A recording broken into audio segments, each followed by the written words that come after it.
Amigos televidentes de Tutorá TV, una vez más aquí con ustedes, soy Rabino Abraham Tobal y en esta ocasión vamos a platicar sobre una de las festividades más importantes que hay en el judaísmo, que todos la conocemos muy bien, la festividad de Pesaj o Pascuas judías, como les dicen en el mundo. Y bueno, hace poco que hablamos del tema de Purim, también hice énfasis en que soy mucho de la idea de que todas nuestras festividades, nuestros preceptos, los tenemos que conocer un poquito más a fondo y descartar un poco lo que llamé en esa ocasión la versión kinder que tenemos de todas estas fiestas o mitzvot o preceptos de la Torá, que conocemos a veces la tradición y un poquito los simbolismos superficiales, pero para darle el sentido verdadero y para recibir el mensaje tan profundo, tan significativo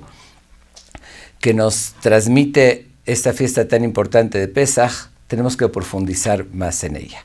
Y voy a comenzar cuestionando tal vez algunos de los conceptos que conocemos para poder entonces dar respuestas a esas preguntas y entender mejor qué es la fiesta de Pesaj.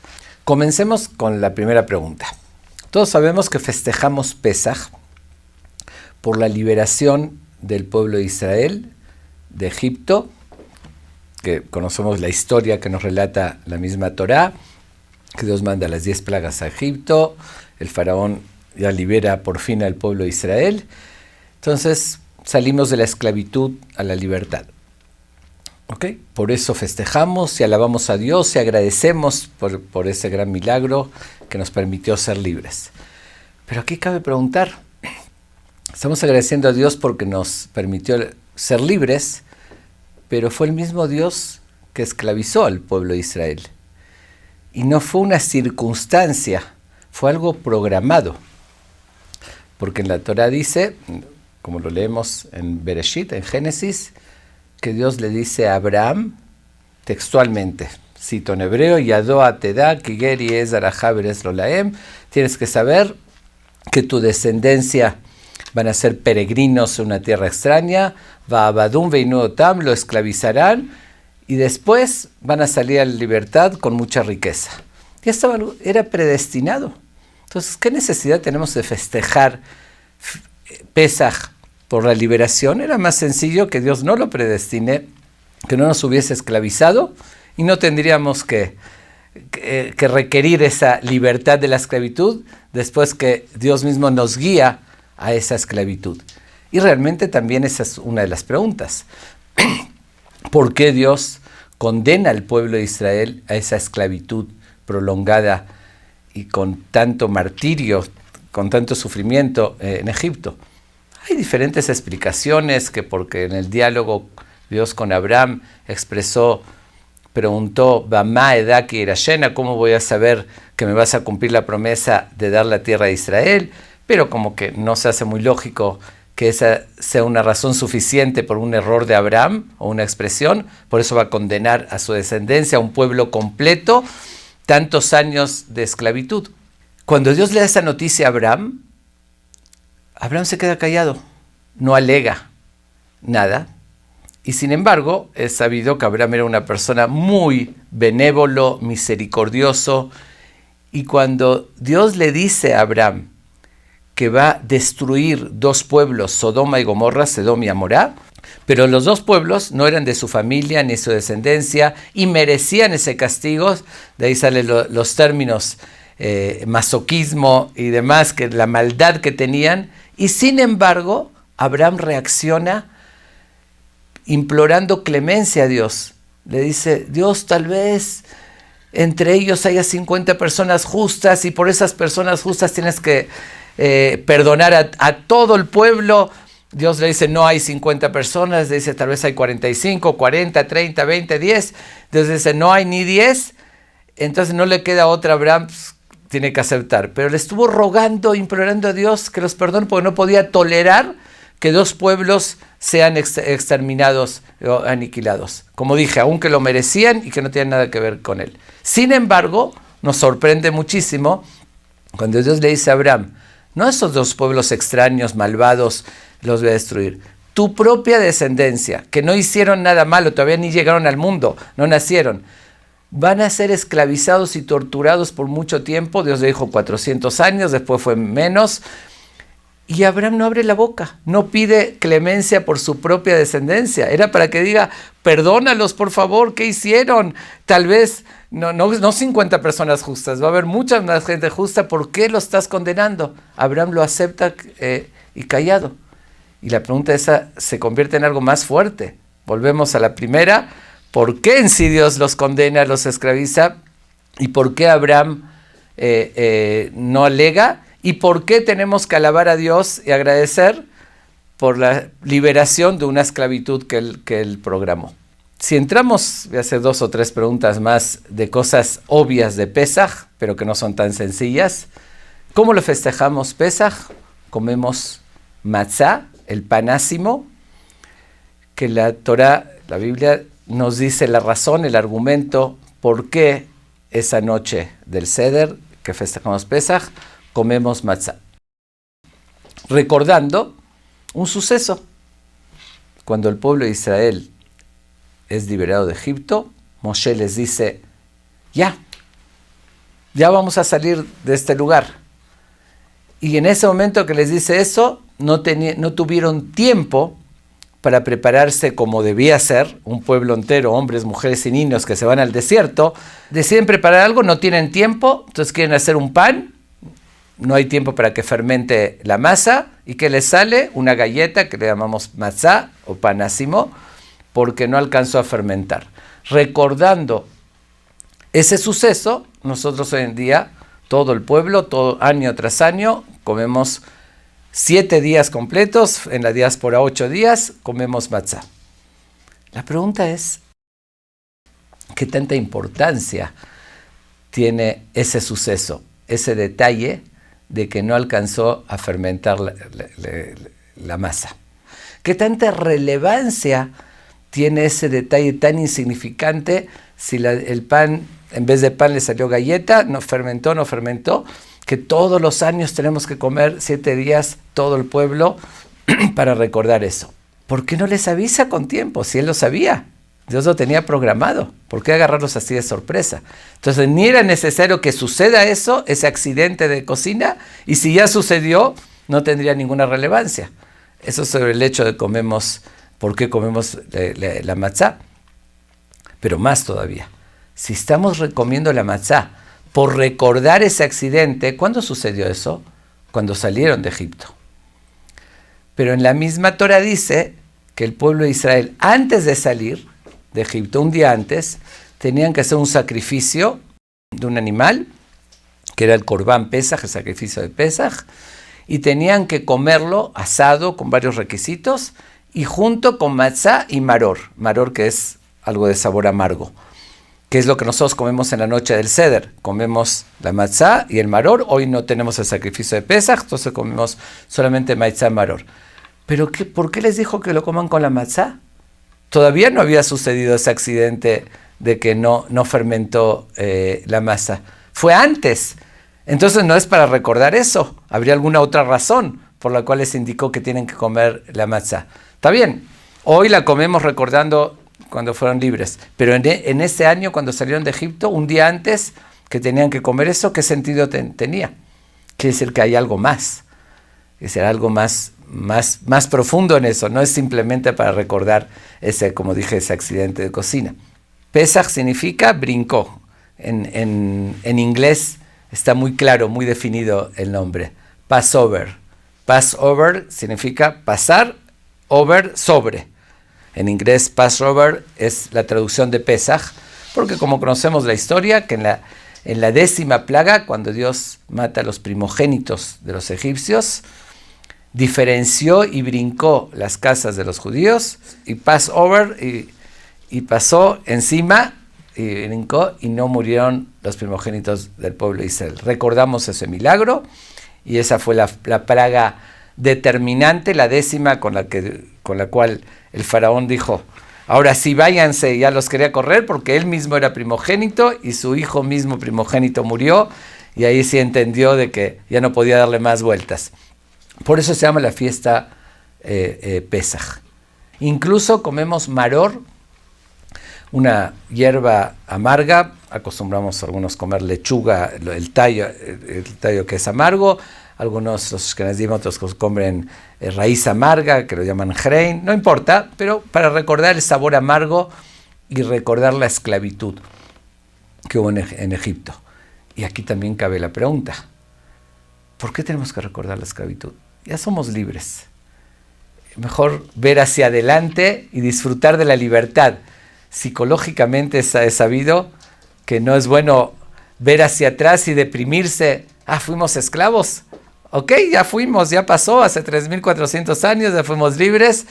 Que año tras año tenemos que volver a recordar que la amargura y la tristeza. Mejor ánimo y ve hacia adelante. ¿Qué ganamos con eso? ¿Qué sentido tiene comer una hierba amarga para recordar la esclavitud? Pero en la Haggadá, lo que leemos en la noche del Seder, recordando la historia, da otra versión. Comenzamos con la Haggadá diciendo,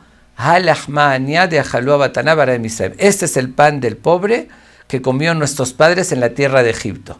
A ver, momento, ¿en la tierra de Egipto lo comieron o cuando salieron? Pan del pobre no sería de pobre si representa la libertad, si fue porque salían con tanta prisa que ni tuvieron tiempo que fermente. Eso no es de pobreza, eso es al contrario, porque ya rápido se salieron hacia la libertad. Entonces voy a comenzar respondiendo la primera pregunta, que dijimos qué sentido tuvo la libertad mientras Dios programa la esclavitud, y por qué la programó, y por qué Abraham no reclamó, como preguntamos antes, no reclamó por qué iba a esclavizar a sus hijos sin que lo merezcan. La respuesta es que la esclavitud obviamente no fue simplemente un castigo. La esclavitud tuvo totalmente otro objetivo.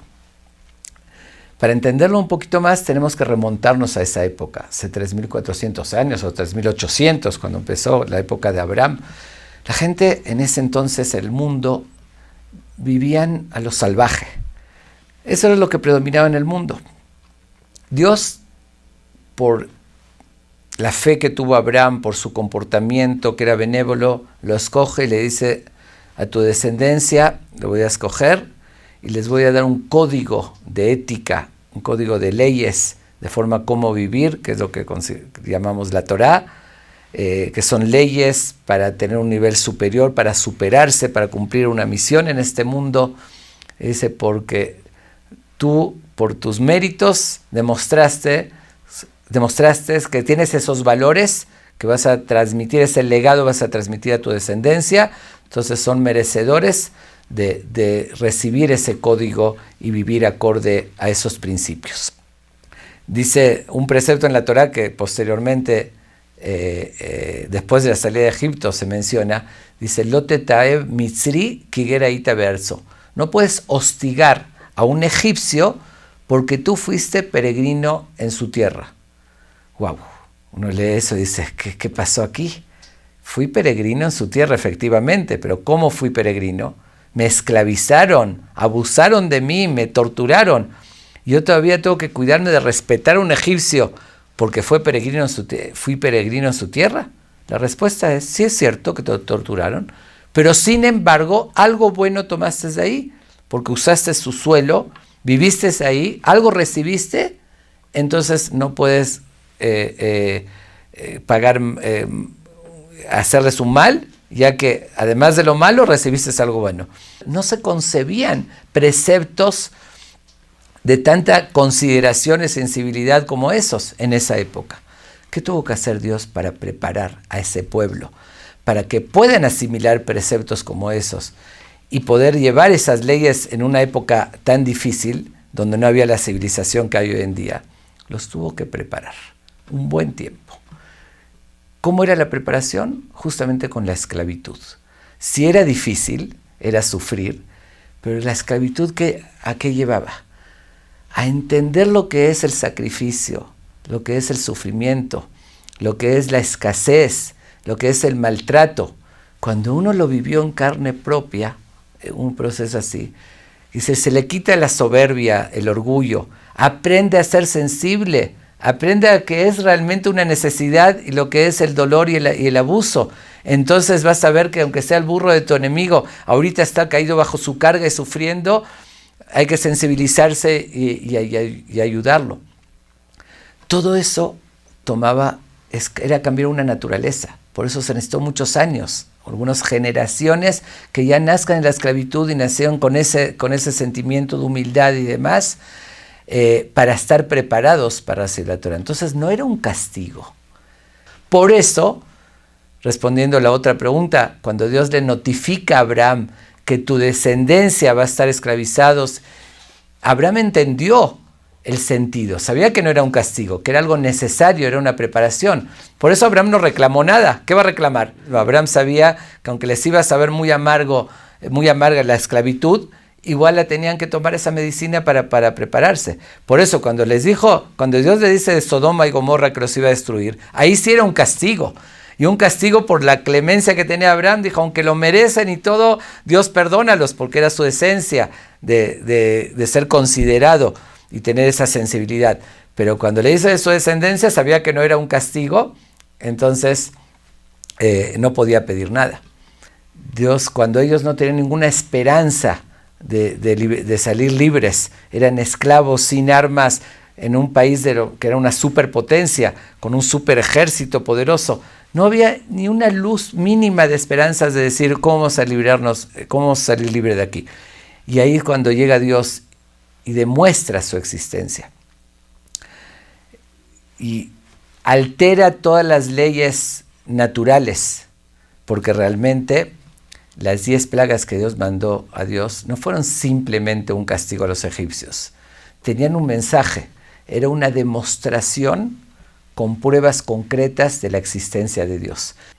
¿Quién tiene ese poder absoluto para cambiar el curso natural de lo que llamamos naturaleza? Porque toda esa naturaleza fue la creación de Dios.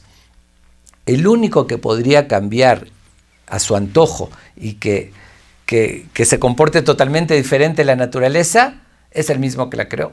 Nadie más podría alterar totalmente. Entonces ellos, observando esas 10 plagas y después cuando se abrió el mar y todo lo demás, tuvieron la certeza absoluta quién era el amo del universo, quién era el creador. Y justamente por esa razón, cuando Dios se les revela posteriormente en el monte de Sinaí y les da los 10 mandamientos, los primeros que les habla directo al pueblo, es la única revelación en la historia directa de Dios ante millones de personas. ¿Cómo les dice el primer mandamiento? Anoji Hashem Elokeja, Asher hoseticha meretz Misraim. Yo soy vuestro Dios que os saqué de Egipto. Y la verdad es que suena una presentación como una presentación muy extraña, muy fuera de contexto. Yo soy Dios que los saqué de Egipto. Una historia, un suceso. Hubo tantas cosas hizo Dios, no nada más los sacó de Egipto. Eso es un detalle más de la historia. ¿Por qué le tiene que relatar un suceso que ellos ya sabían que fue que Dios los sacó de Egipto? La respuesta es que si Dios se presentaba como sería lo lógico, diciendo yo soy Dios, el dueño de todo, el amo del universo, ¿qué les estaría exigiendo al pueblo?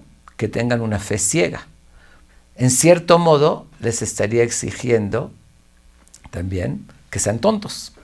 Porque una fe ciega se basa en falta de lógica. Pues créanme lo que yo les digo, mañana va a venir otro y les va a decir otra cosa y también lo tienen que creer. ¿Por qué le voy a creer más a uno que a otro? Eso es pedirle que no usen su inteligencia. Dios por eso no les dijo, soy Dios el creador. Les dijo, soy Dios que los saqué de Egipto. Ahí no requiere fe. Ustedes lo vieron con sus ojos, lo vivieron. Primero les demostró con hechos la existencia de Él. Después de los hechos, que ya no requerían fe ciega, sino algo que les comprobó, ahí sí les dice Dios. Ahorita que ya les demostré con hechos, yo soy Dios, no hablo ahorita de la creación, eso ustedes no lo vieron. Soy Dios que los saqué de Egipto, que eso ustedes lo vieron con sus ojos. Y no tienen que tener fe Eso es saber que fue cierto. De ahí viene incluso la razón también, otra pregunta, ¿por qué tanta importancia esta festividad de Pesaj? Si vemos en todos los rezos nuestros, todos los días, mencionamos y recordamos la salida de Egipto. Leemos el texto del Shema todos los días, que es una parte de la Torá, y volvemos a repetir. Ani Hashem Elokehem, yo soy vuestro Dios, Asher Hoseti Etchem Eretz Misraim, una parte de la Torá que dice que los saqué de Egipto.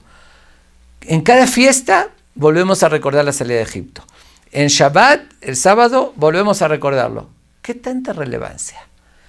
La respuesta es que Dios en ese momento, hace 3.400 años, digo, no es exacto, digo 3.400 más o menos, ¿no? 3.300 y fracción. Entonces, ¿qué hizo Dios? Estableció que ese testimonio de la primera generación, que eran millones de personas que lo vieron, lo vayan transmitiendo generación tras generación, con acciones. ¿Por qué con acciones? Porque eso nos demuestra que tiene sentido y que fue verdad. Porque no sería lógico pensar que de repente millones de personas inventen una historia y que comprometan a sus hijos con complicaciones de algo que no sucedió. Los primeros, cuando comenzaron a festejar esta fiesta Pesaj. A ver, yo le pregunto a los televidentes, ¿alguno de ustedes se despertó una mañana con la idea, oye, se me ocurre, vamos a festejar Pesaj?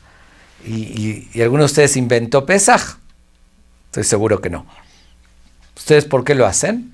Porque en casa de sus papás así lo hicieron. Sus papás se los transmitieron. Pero les pregunto, ¿son sus papás los inventores originales? ¿Oyeron que sus papás fueron los de la idea? No, obviamente. Pregúntenle a sus papás por qué lo hicieron. Le van a responder porque así lo vimos sus abuelitos. Y pregúntenle a sus abuelitos, va a decir bisabuelito. Y pregúntenle a bisabuelito el táter. Y así, ¿cuándo comenzó? A ninguno de ellos se le ocurrió. Comenzó con algo tan complicado, una generación que lo vivieron, porque si no, no van a hacer algo tan complejo ni van a transmitir. Y además, no se mantendría, se hubiese desmentido inmediatamente. Vamos a imaginarnos hoy en día. De repente, ahorita saco en los periódicos, saco en Excelsior, una noticia que hay una invasión extraterrestre. Salen las noticias, yo lo pongo en las noticias, que están invadiéndonos y lleno por todos lados de extraterrestres que quieren invadirnos. ¿Cuánto puede durar esa noticia? La gente está viendo que no hay ninguna invasión. ¿Por qué creemos en cosas que no vimos? Un ejemplo, en Napoleón, que se dio hace muchos años. Sabemos que hubo un emperador Napoleón, que guerras, que conquistó, pero ¿quién dice que es cierto? No tenemos ningún testimonio, no hay ningún sobreviviente de eso. ¿Por qué sabemos que es cierto? Porque obviamente algo que sucedió a nivel de tanta gente, tantos países involucrados, millones de personas, no cabería inventarlo y que se transmita y que nadie lo desmienta. Un ejemplo, voy a asociarlo con el tema del Holocausto. El Holocausto también estuvieron involucrados muchos países, murieron millones de personas. Okay. Sin embargo, sabemos 6 millones de judíos, la masacre, todo, películas, testimonios, sobrevivientes. Hoy en día, que hace tan pocos años sucedió, que todavía hay sobrevivientes, hay neonazis y un grupo muy grande que tratan de desmentir y decir que no fue cierto. En 500 años, una persona inteligente que le digan, no es cierto, eso fue un invento, se va a preguntar, ¿por qué todas estas prácticas, toda esta tradición, que hay una marcha de la vida y monumentos, cómo lo permitieron en su momento si no existió? ¿Por qué se transmitió ese mensaje y de dónde salieron todas estas prácticas? La lógica me dice que si no hubiese existido, no hubiese comenzado. ¿Cuál fue la primera generación que permitió que haya monumentos, museos y prácticas y marchas y etcétera? El Día del Holocausto Internacional que se reconoce. ¿De dónde salió todo eso si no? Y como dije, no es un evento privado particular de una persona que lo inventó. Hubo millones de testigos. No puede no ser cierto. Algo similar es la idea de Pesaj. Por eso se le da tanta importancia a Pesaj, porque esas fueron las bases de la creencia en Dios. Fue la demostración. Y de ahí la relevancia que se le da a Pesaj, porque son los cimientos de toda la religión. No se pudo construir sobre eso, sino hubo una prueba y una seguridad de la existencia de Dios. Vamos a retomar, ahí me desvío un poquito, que también es entender qué es Pesaj, pero vamos a retomar las preguntas que hice originalmente. La primera pregunta ya la respondí, que la esclavitud no fue un castigo, fue la preparación, la medicina amarga para que pueda asimilar los preceptos, y después la liberación con milagros y la demostración de su existencia. Pero antes de salir libres, ir a recibir la Torá para vivir acorde a esa preparación, con esos valores, Dios les hizo un examen. Un examen a ver si realmente funcionó toda esa preparación y si responden a esos conceptos. ¿Y cuál fue el examen? Justamente el mes de Nisan, que es el mes que festejamos Pesaj, el signo que tiene el mes de Nisan es Aries. Aries representa el cordero. ¿Por qué el signo de ese mes es Aries? Porque justamente ese cordero era el ídolo de los egipcios, el que ellos idolatraban, y fue el mismo animal que Dios les pide al pueblo de Israel que lo sacrifiquen. Entonces imaginemos cuando estaban llevando esos animales, los egipcios lo veían: oye, ¿dónde llevas nuestro Dios, nuestro ídolo? Ah, no, Dios me dijo que lo tengo que sacrificar. ¿Vas a matar a mi Dios? ¿Se imaginan? Ellos eran todavía esclavos, que no tenían ningún poder, ninguna fuerza. La reacción natural sería que inmediatamente saquen una espada y los maten. ¿Cómo te atreves? Sería más bien un suicidio, es directamente suicidarse. Entonces, eso se convierte en una prueba muy difícil. Si el pueblo de Israel iba a obedecer esa orden de Dios y decir: si Dios me lo está indicando y yo sé que Él es el Todopoderoso, Él me va a proteger, no me tengo que preocupar. Era un examen y una prueba de fe. Justamente llevarlo y matarlo, pero no nada más que lo mató, porque algunos podrían hacerlo más escondidos y que no lo noten. No, agarro con la sangre, pinto lo más notorio, los marcos de mi casa, que todos lo vean. El que pasó esa prueba, dice Dios: te voy a brincar, pasaste el examen y mereces ser liberado y que no muera tu primogénito. El que no pasaba la prueba estaba igual que el egipcio, y se seguía idolatrando, porque ahí en esos años que estuvieron esclavos fueron idólatras. Por eso a esta fiesta se le dio ese nombre, Pesaj, que representa pasar el examen, que representa que pasaron la prueba. Y el siguiente símbolo más importante es la matzá. ¿Por qué? La respuesta es que intencionalmente Moshe no les avisó con tiempo, ni Dios. ¿Por qué? Porque esa era una segunda pregunta del examen. Justamente era una prueba. A ver, salen millones de personas, hombres, mujeres y niños, al desierto. ¿Con qué? Con un pedazo de galleta. Era absolutamente suicidarse. Ir al desierto con un pedazo de galleta que ni alcanzaste a preparar, que ni tuvo tiempo de fermentar, que demostró que no se llevaron nada de comida. Entonces, ¿qué? Era el examen. Si confío en Dios, Él me está diciendo que Él me va a surtir, no me tengo que preocupar, ya estoy seguro que Él existe, que Él es el creador, que Él puede alterar toda la naturaleza. Y estoy dispuesto a salir con esa galleta, a pasar ese examen. Ahí significa que la lección tuvo su efecto y aprendieron, y entonces son dignos de salir. Esa fue la razón. Eso es lo que recordamos, no el accidente de cocina, lo que había detrás de ese accidente de cocina. Eso es lo que estamos recordando. Por eso será esa importancia. Pesaj, por una parte, porque demostraron también la fe de matar al ídolo de los egipcios, y por otra parte, la matzá, que también demostraron la fe, que estuvieron dispuestos, confiaron en Dios, y efectivamente, en el desierto, Dios les mandó la maná, el pan del cielo. La tercera, bueno, el maror, lo amargo, que dijimos: ¿para qué recordar una amargura? ¿Para qué comer en Pesaj? Ser algo recordando el sufrimiento, la esclavitud, es deprimente, ¿no? Uno tiene que ser positivo y levantarse el ánimo y ver hacia adelante y no deprimirse con recuerdos tristes y negativos. No, el mensaje es también, es valorar lo que Dios nos dio, valorar que Dios nos liberó de la esclavitud y nos dio esa libertad y saber agradecerle y valorar. ¿Cuándo uno valora más la libertad? Cuando recuerda que hubo una esclavitud. ¿Cuándo uno valora la luz? Cuando hay primero oscuridad. Parte de las lecciones y del sentido de preparación de la esclavitud, y después que Dios los libera, los lleva a la tierra de Israel, les da de todo, es que tengamos un compromiso con Dios, saber reconocer y agradecer. Para eso tenemos que tener siempre presente que hubo amargura antes, esa es parte de la enseñanza y la lección, y saber valorar y agradecer lo que Dios nos está dando. Pero ¿por qué les dice que antes que salgan, coman la matzá y el maror? Si todavía no había sucedido eso, no están recordando nada. ¿Por qué comerla antes? La matzá tiene un simbolismo. Todos sabemos perfectamente, es conocido el simbolismo, la diferencia que hay entre el pan y el pan ácimo, y la galleta y la matzá. ¿Cuál es la diferencia?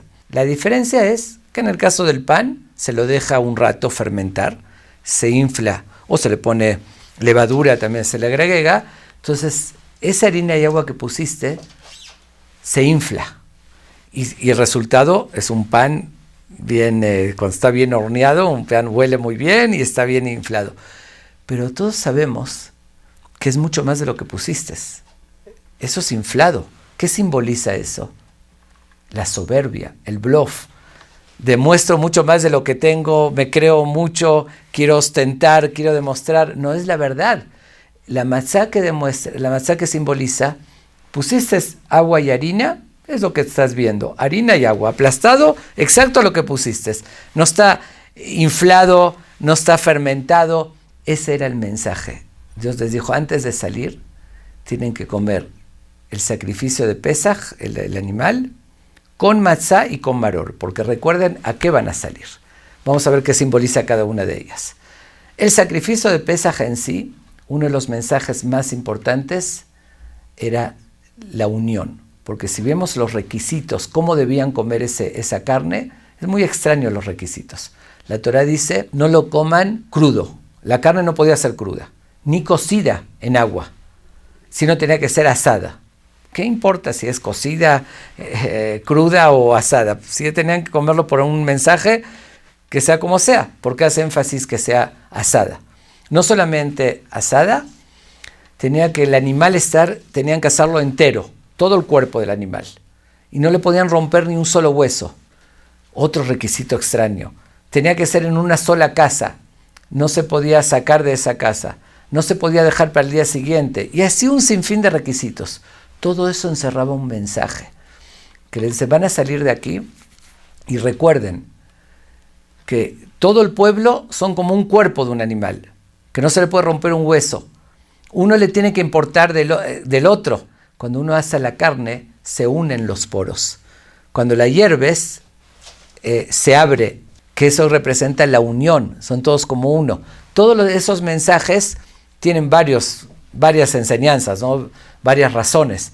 Una de las razones que era carne asada, por lo que dije al principio, para que también la prueba sea completa y que estén sin disimular, sin esconderse, asaron la carne, todos los egipcios alrededor olían a carne asada.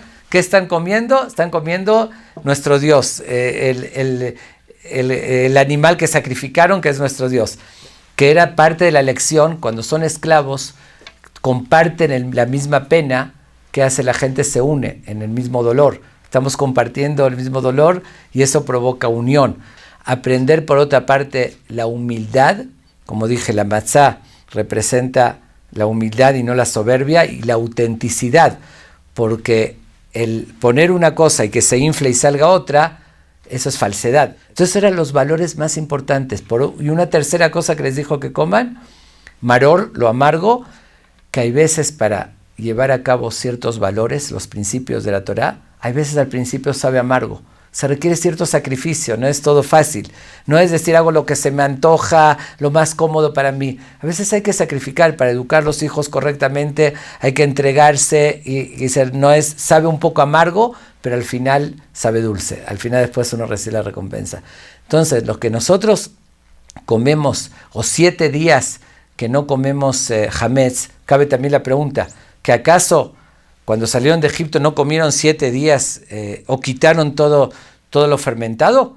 No, nada más comieron la matzá que no estaba fermentada, pero no quitaron los demás, porque hoy es la indicación, no nada más comer matzá, el panásimo, sino quitar todo lo fermentado de la casa. No estamos recordando nada, en esa ocasión no lo hicieron así. Hay un mensaje, 7 días de reflexión. Recuerda los preparativos para recibir la Torah, que los tienes que seguir aplicando. Quita lo fermentado de tu interior, quita la soberbia, aprende la humildad. Así como estás buscando en toda la casa que no quede nada de hametz, así tienes que buscar en tu interior que no quede nada de lo fermentado. Es decir, que cuando actúas de una manera, uno aparentemente se justifica y dice, actúo de esta manera porque eso es lo correcto. Pero muchas veces, si revisas en tu interior, vas a descubrir que no, que había algo oculto, que ahí había un orgullo, una soberbia, que tú alegas que eso es lo correcto porque es tu conveniencia, por tus intereses personales. Eso a primera vista no se ve, así como se busca en vísperas de Pesaj, una noche antes, con una vela por toda la casa a ver si encuentras algo de hametz. Simbólicamente o metafóricamente la Torah te dice, busca en tu interior con una vela, con una reflexión profunda, que haya luz, y encontrar si como actúas tal vez haya errores o haya intenciones que no sean las correctas, como dije, de orgullo, de poder, o malicia, o envidia. Eso lo tienes que buscar en todo interior. Por eso 7 días, quita todo lo fermentado, como un simbolismo también, quítalo de tu interior. Y acuérdate que todo lo de Pesaj fue las bases de nuestra religión, las bases de nuestros principios, las bases de la fe, que de ahí por eso se le da tanta importancia, y año tras año esos principios se los tienes que transmitir a tus hijos. Antes de empezar a la Gadá decimos Kol Divchin y Etebehul, Kol Disich Etebisach. Antes de nosotros festejar con estas familias, invitamos todo el que necesita que venga y que coma, que comparta con nosotros, porque esos de los valores que aprendimos en la esclavitud, y esa fue la preparación para recibir la Torah. Por eso es la introducción a la historia, a la Gadá. Por eso, lo que la Torah hace énfasis es Veigatá leminja, le transmitirás a tus hijos. En la noche de Pesaj estamos reunidos toda la familia. La matzá está tangible, el maror, lo comemos, sentimos el sabor, estamos recordando, es algo interactivo, es algo vivencial. Es decir, todo eso hace que le podamos inculcar y transmitir el testimonio y los principios en que se fundamentó nuestra fe y nuestros principios. Ese es el objetivo. Los demás son medios. Tenemos que cuidarnos muchísimo de no quedarnos en el medio y olvidarnos en el objetivo. Pasa muchísimo. Es decir, hoy en día que tendemos muchas veces a agarrar la forma, lo superficial y no el contenido, y hoy en día lamentablemente a veces se pierde todo el tema de la fiesta de Pesaj relacionada con nada más que productos, qué supervisión, si comes arroz, no comes arroz, si comes este producto, si no. Y como yo siempre digo, que la casa hay que limpiarla, tiene un mensaje, hay que quitar el hametz. Realmente hay que quitar de donde está indicado, ¿no? Donde puede llegar el hametz, como dice en el Talmud, Kol makom shemachnisim bo hametz sejim bedika. Todos los lugares que puede llegar el hametz hay que revisar. Más allá que limpiar más de lo necesario es estudiar la historia, conocer los fundamentos de la fe y realmente en la noche del Seder, con argumentos convincentes, poder indicar y transmitir a los hijos todas las bases, nuestras raíces. Por eso en la Gadá se menciona frente a 4 hijos habló la Torá. Significa a cada hijo háblale en su idioma y convéncele. Eso es prepararse para Pesaj. Más que exagerar en cosas que no son necesarias, es estudiar, tener las respuestas claras a todos los cuestionamientos y cumplir el objetivo que es Veigatar Benja, transmitir a los hijos para que se mantenga, como dije, el testimonio generación tras generación y nuestros principios. Nada más una idea conocida para cerrar, la preparación para sensibilizarnos y llevar todos esos valores que nos da la Torá, y al transmitirlo a nuestros hijos vamos a tener la satisfacción que realmente se sigan esos principios como se siguieron generación tras generación, que hoy lamentablemente se está perdiendo mucho. Vamos a llevar el Pesaj con entendimiento, como lo expliqué, con sus fundamentos, y de esa manera Dios mediante va a haber continuidad y vamos a tener una gran satisfacción de nuestros hijos. Y ahí sí vamos a pedir a Dios que por ese mérito, como en ese entonces fue liberado el pueblo de Israel de Egipto y recibió la Torá, hoy esperamos la llegada del Mashiach, que también seamos liberados de la esclavitud espiritual que tenemos por cuando uno es esclavo de sus deseos y de las pasiones, de todo lo material que nos rodea, que también es una esclavitud, que no hacemos lo que estamos convencidos lo correcto, sino esclavo de nuestras pasiones. Hoy le pedimos a Dios que nos libere de esa esclavitud, justamente con la llegada del Mashiach, donde vuelvan a revelarse los valores verdaderos, la revelación de Dios a todo el mundo, y ahí vamos a ser realmente libres. Hag Sameach y Pesach Kasher Besameach.